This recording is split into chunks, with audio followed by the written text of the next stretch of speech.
folks, and thanks for tuning in for another week. You know you're in for a treat when you hear that tune because it's time for another week of the Rec Poker Podcast. This is the Forums edition. You know we do the Chats edition once a week where we talk to a poker celebrity, someone from the world of poker. Then we have the Forums edition where we take a post or a hand from the Rec Poker Forums and talk about it here on the air. We're kind of going to mash those together tonight. I'm excited. We've got Sky Matsuhashi in the house. We're going to be talking some strategy with Sky. And of course, we are going to talk to our Wrecking Crew members because you can't do anything here at Rec Poker without interacting with some of the movers and shakers, the magic makers behind the curtain here at Rec.Poker. It's the Wrecking Crew. I'm your host, Jim Reed, Bluffsterini in the home game, and Rec Poker Jim on Twitter. But I am just one of the group. It takes a whole village to do what we do here. And if you want to find out more about me or the other members of the Wrecking Crew, you can go to rec.poker/crew. But listen up, you're going to meet two of them here tonight. I'm Kim Kilroy. I'm PetVet_33. PetVet33 on the home game. And I'm Rob Washam, and I'm Rabman50 just about everywhere. And of course, also, even though most of what we do here is free at Rec Poker, we're a largely volunteer-based organization, we do have a fantastic premium membership, and that's where a lot of our members show their support, and that's where they kind of unlock the most valuable training material, the most fun social events, discounts on other training sites. There's a lot of great reasons to go try Rec Poker Premium, and if you use the code RecPoker at checkout, you get your first month for only $5.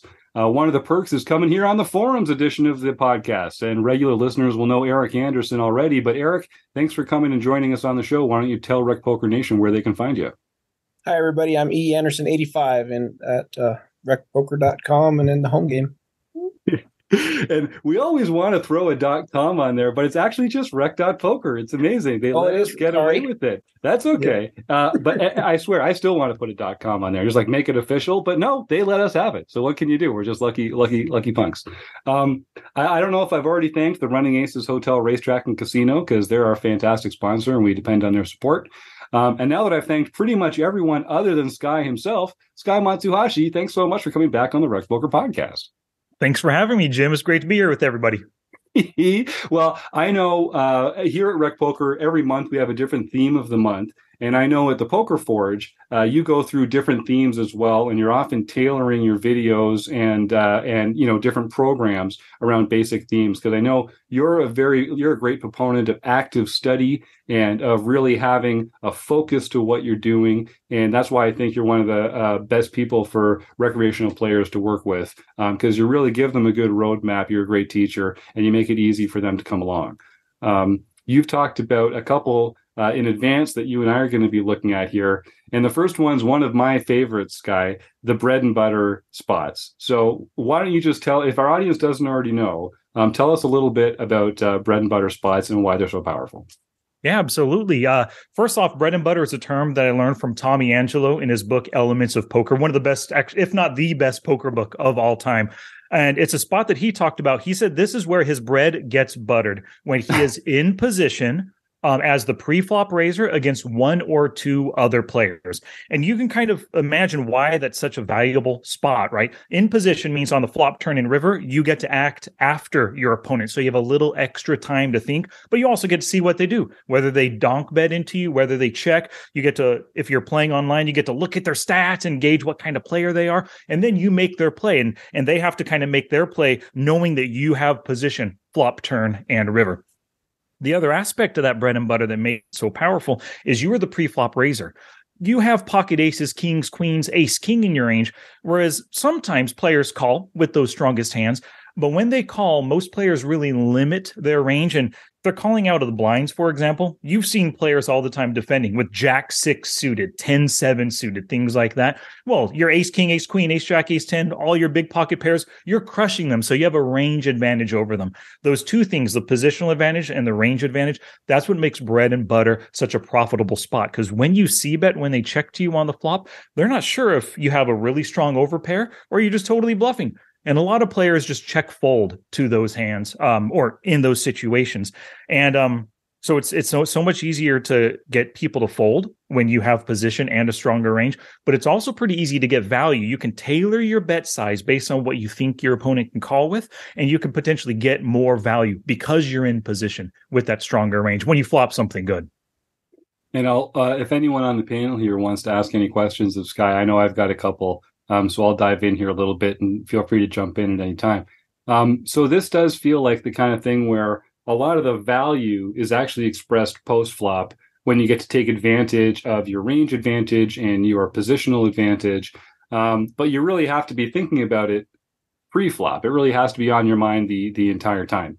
And so would you say that you are, and this, correct me or clarify for me, Sky, this applies whether you're the open raiser and you get called from the blinds, or if someone opens in front of you and you 3-bet and get called, it would still be a bread and butter spot, right? Yes, as long as you were the last pre-flop raiser and you have that post-flop position, bread and butter. Okay, fantastic. Mhm. So it feels like there are some ways that you can create the situation pretty frequently.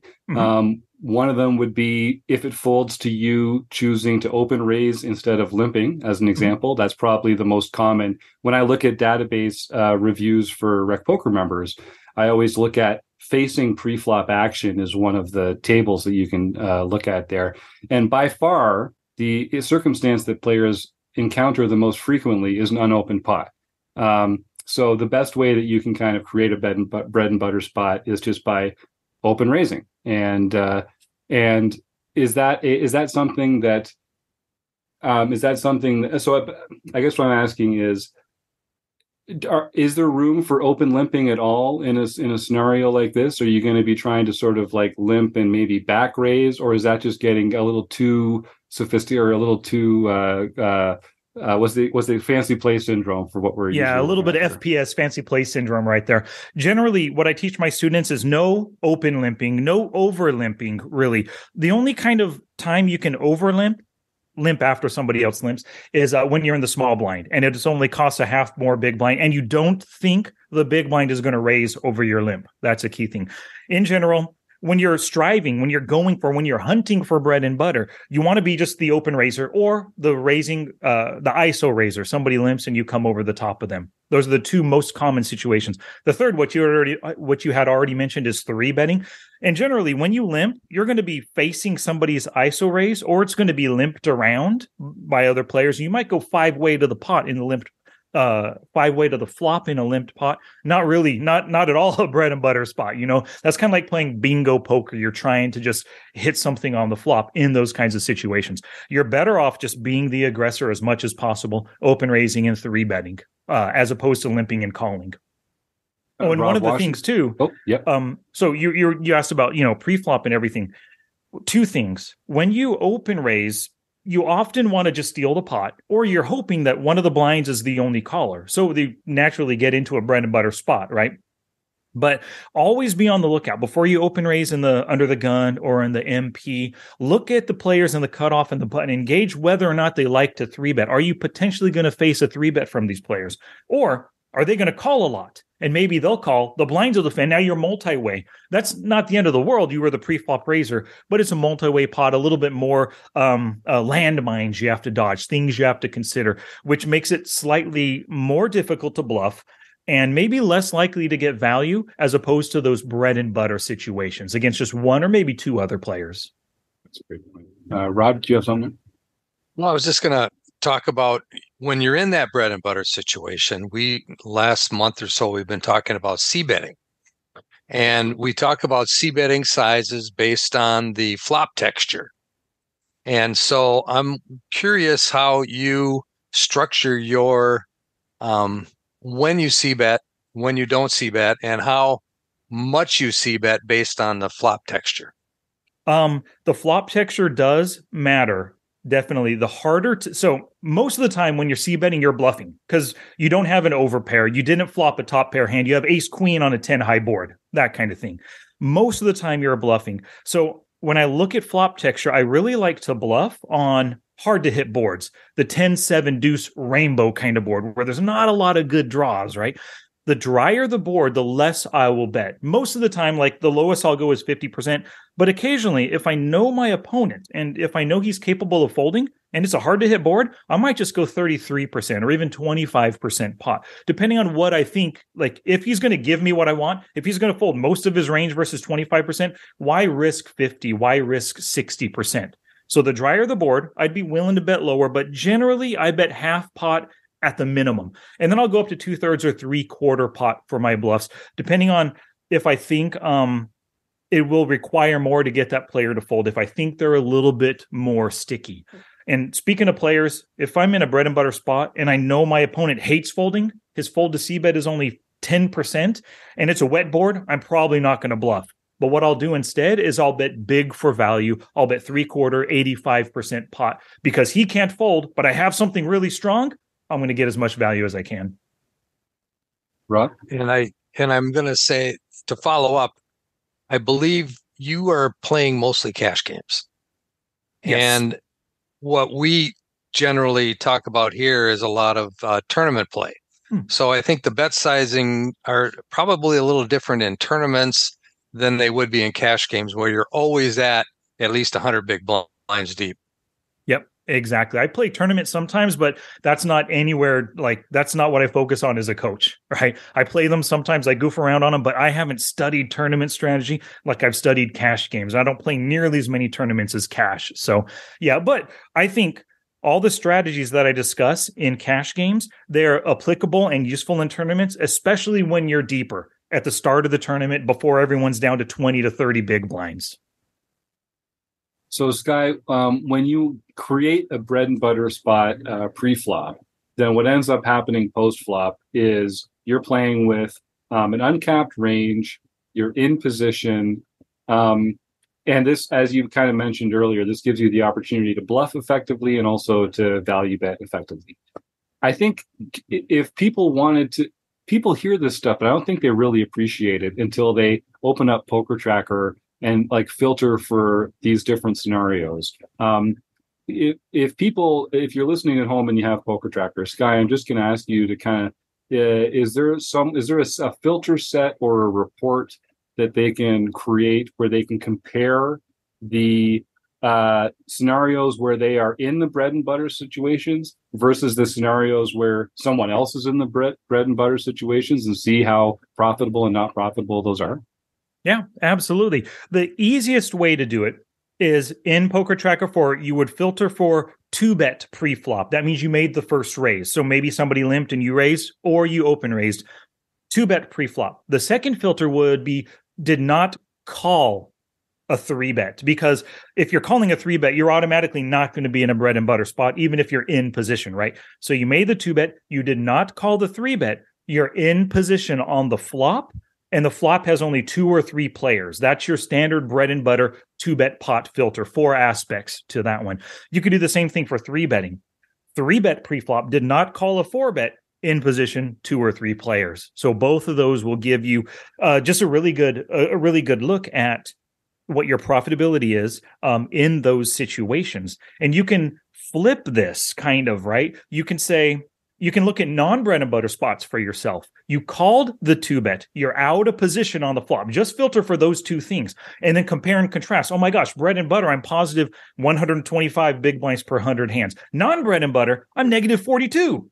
Or whatever that win rate is, right? And you'll soon realize that those bread and butter spots are your most profitable situations.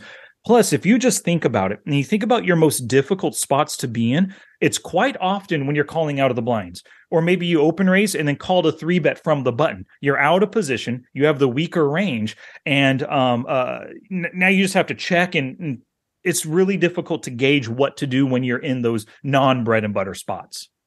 Yeah, and I think if people would be surprised if they ran some filters in their own Poker Tracker program at home, just for are they the player making the last aggressive action? Are they the player in position? It almost seems like there's a natural tendency to make money when you're in those conditions, and to lose money when someone else is under those conditions, and you're the one feeling the pressure, right? Mm-hmm.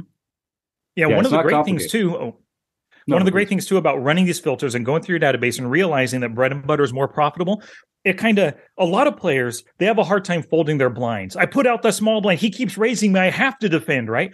But when you realize that continuing to defend with way too many hands out of position is just costing you money, it makes it easier to fold from that point forward, right? And when you start to realize that it's easy to fold because you know that's an unprofitable situation, that kind of thinking works its way post flop too. Oh, I flopped the under gut shot without a backdoor draw, but there's 2 spades on the board. My opponent bet. Should I really check call this right here? I'm going to be facing another bet once I check on the turn and I don't hit my hand, right? Like, so that thinking of the ability to fold when you know it's an ugly spot, when you know you're putting yourself in a bad situation, that extends beyond pre-flop 2 and flop turn in a river. Yeah, I like that. Someone once described completing the small blind as getting a discount on something you'd never want to purchase in the first place. That's so good. That makes sense. Like, yeah, it's a great deal on a situation you don't want to find yourself in. Mm-hmm. So now, my last question, that's actually a great takeoff point for my last question, which is that when you're in late position, it feels like you can put yourself in bread and butter spots pretty easily. If it folds to you, you can open. If someone opens in front of you, you can 3-bet. And you can also avoid being in, I don't know, do you have a term for the opposite of a bread and butter spot? What would that be? Like I just call it sand and non-bread and gravel butter. spot? Yeah, okay. I mean, I couldn't come up. I'm not creative enough to come up with something great. I just non-bread and butter. So you can avoid not being a better bread and butter spot by 3-betting if someone opens in front of you instead of calling, or by folding. Mm-hmm.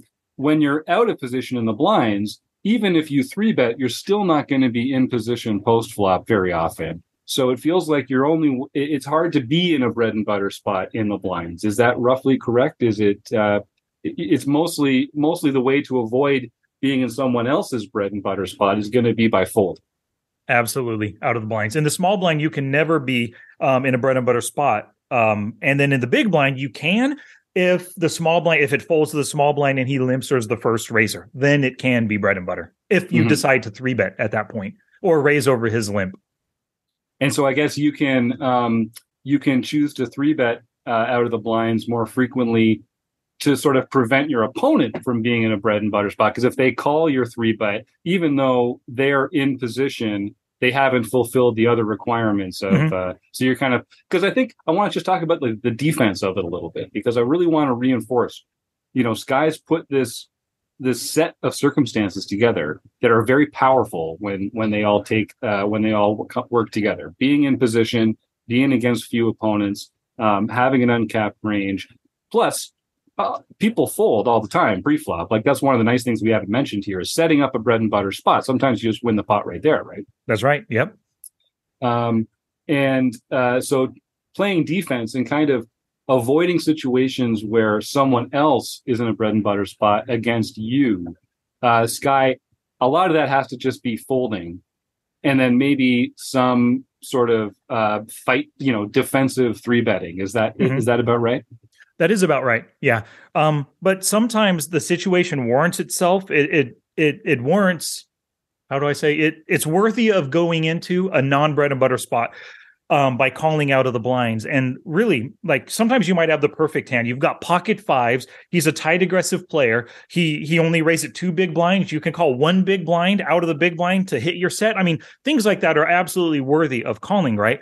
But before you make any play that is going to put you in non-bread and butter, defending that out of the small blind, defending out of the big blind, have a plan for the flop. Like, know who the open raiser is. Is he tight aggressive? Does he c-bet a lot? Is he a loose aggressive spewy player? Is he going to barrel flop turn in river? Does he check the flop a lot so I can bet the turn into him? Have a plan when you're going to call. You're not going to be in bread or butter. Plan on not hitting the flop, so know how to steal it from him before you make that non-bread and butter pre-flop call. Yep, I love it. Well, I think that's all the questions I had prepared. So I've got good news for our listeners here. If you're enjoying this kind of conversation, Sky's actually got a sale going on right now where you can get a great discount on membership at the Poker Forge. So, yep. Sky, you've been running the Poker Forge for quite a while here. It's the training site that kind of took off from Smart Poker Study. Tell our audience a little bit about the kind of work that you do there and what kind of discount they can get on this great sale this week. Yeah, at the Poker Forge, I have 9 masterclass courses which teach you all you need to know to be profitable in the micro-stakes online poker cash games. So Rob earlier said tournaments. The stuff I teach will help you in tournaments. It will help you exploit your opponents, make reads, hand read, utilize HUD statistics, play bread and butter, avoid non-profitable spots, all that kind of stuff. But really, I focus on those cash games, micro stakes. And that's where my, I guess my expertise lies in turning losing players into profitable players and then slightly profitable into very profitable players. So if that sounds like you need some help at the micro stakes, that's the place to go. And right now, like you had said, I got 30% off the monthly or the annual Poker Forge membership right now. And I guess there's a link in an affiliate link in the show notes page, right? Yeah, that's right. And folks, anytime you're shopping at the Poker Forge, if you use the code RECPOKER at checkout, it just lets Sky know that we sent you there, which is a great way to support both of our organizations. And yes, I will put the link in the show notes there so folks can connect with you directly. And speaking of connecting with you directly, Sky, you're at Smart Poker Study on Twitter. Where else do you like folks to connect with you? And what's the best way Twitter to get and in YouTube. touch? That's it. Yep. At Smart Poker Study on both of those. Yep. Okay, fantastic. Well, then I really want to thank Sky Matsuhashi, the Running Aces Hotel, Racetrack, and Casino, Eric Anderson, Rob Washam, and Kim Kilroy. And of course, you, the audience, our listeners. We wouldn't do it without you, so thanks for all your support, and we'll see you next week. All right, good night.